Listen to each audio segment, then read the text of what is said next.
It's barely 1 week since schools reopened after being shut down for over 4 months due to the coronavirus pandemic. While some parents and organizations do not agree with the reopening of schools amid a pandemic, the federal government cleared the way for the resumption of students in graduating classes. In line with this announcement, measures and guidelines were rolled out for the safe reopening of schools. But the question remains, how well are schools, both public and private, adhering to the guidelines? At some school locations we visited, students were seen thronging in twos and threes heading to their various schools, some with their face masks, some without. Now at Binta International School, and the first thing that greets you is the signage that reads "No face mask, no entry."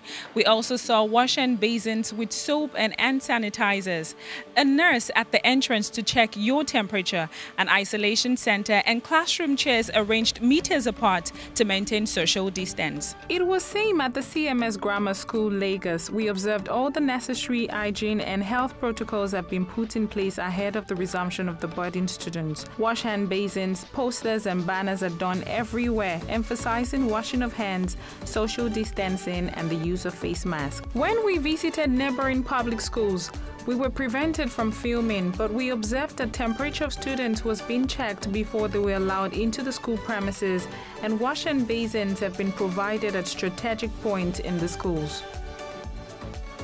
Just like Binta International School, P&P Comprehensive College is taking the guidelines seriously.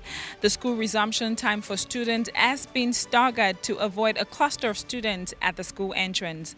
The use of face masks within the premises is compulsory for both staff and students.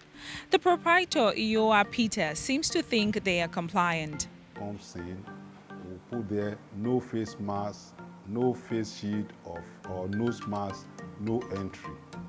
And obviously when they come in, we measure their temperature through the infrared thermometer, and they wash their hands with soap or sanitizer.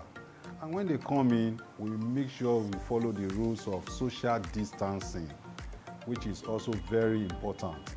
In their classes, as they sit 6 meters apart, so that learning can still take place. We took trips to public schools as well, here at Isala Senior Comprehensive High School, Lagos, to see how much of these measures are adhered to.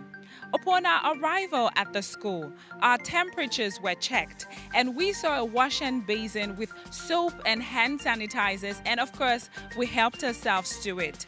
Sadly, we were not allowed to record inside the school premises, but from our observation, no social distancing whatsoever going on, and most students are without their face mask. The need to adhere to health guidelines cannot be overemphasized. Like most people, hopeful for a lasting solution to this global pandemic, we implore everyone in the school community to, in the meantime, adhere to approved health hygiene and rules in order to curb the spread of the coronavirus. I am Adetoke Laluguranti for GuardianTV.